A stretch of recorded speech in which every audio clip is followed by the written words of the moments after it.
Hey, what's up everybody? Wes here. Thanks for tuning in. This video is something that some of you have been requesting for a while now, and it's a snow day here in Western North Carolina, so I figured what better time to go ahead and make it. And that's going to be setting up your MDB codes for your Nayax card reader. Now, the main benefit to having Nayax, I know a lot of you guys are using that for your vending machines and your vending businesses, much like myself, but the main benefit is being able to track your products, and you can't do that until you set your MDB codes up on the app, so that you can then name each MDB code with what product that you have in there. That way you'll know exactly what you're out of, and you're not just showing up with a bunch of extra products unnecessarily, just kind of guessing what you might be out of. So that's gonna take a little extra legwork, and I'm gonna show you guys a very simple way to do that in this video. Stay tuned. So to accomplish this, you can actually just put this on a scrap piece of paper. I went ahead and printed out this full color version of the machine that I have on site just to make it a little bit more clear. But your very first step that you're going to want to do when you set up your machine is to make sure that each of your coils are numbered, and then test vend each coil just to make sure that the numbers correspond to the right coil. And then once that's set up, you can move on to the next step. Okay, so I went ahead and added these labels in just for clarity to kind of make it a little more easier to see what we're trying to do here. What we're going to add in is the MDB code for each of these as we find them out. So again, this is the machine that I have on site. So what I would do, it's easier to start this when you don't have any products in the machine. That way you're not dropping them every time you test vend, because we do have to test vend the coils to know what the MDB code is. So to get started, you're going to go to your first selection. Since MDB codes tend to go in order, they go from top left to right, and then they go down each row left to right. And they also tend to have a pattern, and I'll show you that here shortly. So once I test vended my first option here, and I went to the app, it said there's an MDB code that dropped out of 16. So 16 is my first MDB code for this machine. And then I'm just gonna go to the next item, do the same test vend, look on the app, and then it's gonna give me another code. MDB code for that coil was 18. And you're starting to see a pattern, but on the next coil, we're gonna test vend all the way across on this first one. It's gonna give me 20.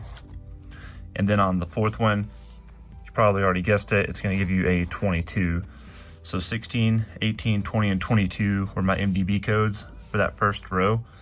And what you're actually going to see here, anytime that you have the same items of four, instead of having to test vend this whole next row, what you can do is just do this one here and this one, and then fill in the pattern. So what happened when I test vended this option, it gave me an MDB code of 32. And then when I went here to this last one, it gave me an MDB code of 38. And so now all you have to do is figure out the pattern. So we're just going up 2 each time. So just to fill it in, and for the sake of not having to test vend every bin or every coil, you can just fill in the pattern. So you don't always know what the jump is from here to here. So on each row, you still will have to test vend the first and the last item, and then fill in between. So on this next one, it actually happened to start with 48 once I did my test vend, and then the last item was going to be at 54. And so once we did that, we can just easily fill in our code, saving us a little bit of test vending basically. And it's not as much of a hassle on these where there's just 4 per row as it is where you get to the larger rows. But you still, once you hit a new row, you're going to have to do the whole first row all the way across just to make sure that you have your pattern right. So when I test vended this first item, it actually gave me a 64. And then went on to the next item, and it gave me a 65. The third item was 66. But you can already see the pattern on this one. If you want to be safe, go ahead and test vend them all the way across. But what actually happened on this one is it just wound up being in single increments. So we'll just go ahead and fill that out all the way across. And then again, what you can do on this row, since it's got the same amount of items, just do your first and your last. And then what you'll find out, very similar to your last row, is it was at 80, and then it ended with 87. And so all we're really doing is just gonna add it in one increment here. And then that's our MDB codes for that row. And again, all these are gonna show up on your Nayax app. Now, since this row is unique, it's only got the 4, you're gonna wanna make sure you just go ahead and do these all the way across. There's still a pattern with these, but when I did mine, they just went in 2-point increments. And then here's what I wound up with. So here's all of your MDB codes. Again, you can just do this on scratch paper. This will just make it a little bit more visual for you, and this is good to save in case you need to refer back to it later.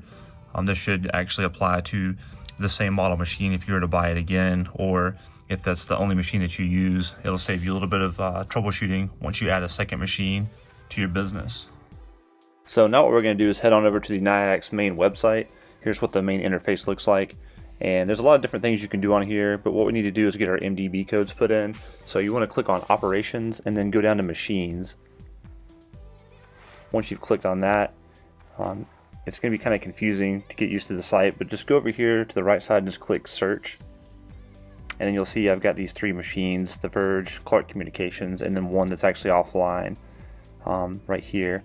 So what we're going to do is click on the one here that we're setting our codes for, and you'll see Products Map. That's what we're basically doing, is making a product map. And I've already got mine set up, but you'll see here we've got all of our products, what type of product they are, and then right here, more importantly, our MDB codes. So what you're going to do is input all of the MDB codes right here that we just found out in order from top left to right, and it just goes right down the list. You also see that there's par here, and this is how many items go in each coil. So you want to count how many items will fit into each coil. That way you can update your par, and then you'll see exactly what's on hand, how many is missing, and then update your pricing. And this is going to be your main interface for being able to access your app. Again, this is the main website. I do a lot of the work on here, but then I actually refer to the app when I'm in the field, or when I want to update something on the fly, or just see how much money's in the machine, see what products are out, so you know the night before exactly what to pack and take with you as far as items are concerned. To rename something, you just click on it and make your change. I'm going to leave this one since that's what's actually in there, but I suggest clicking off the screen there and then click save on every one. If you try to do too many at once, it's going to have an error, and then you're just going to waste a lot of time. But this is going to be something I might make a future video on, but I hope this helped in the meanwhile. If you have any questions about this, please feel free to ask me in the comments, and I'll get back to you as soon as possible. Alright, thanks guys, take care.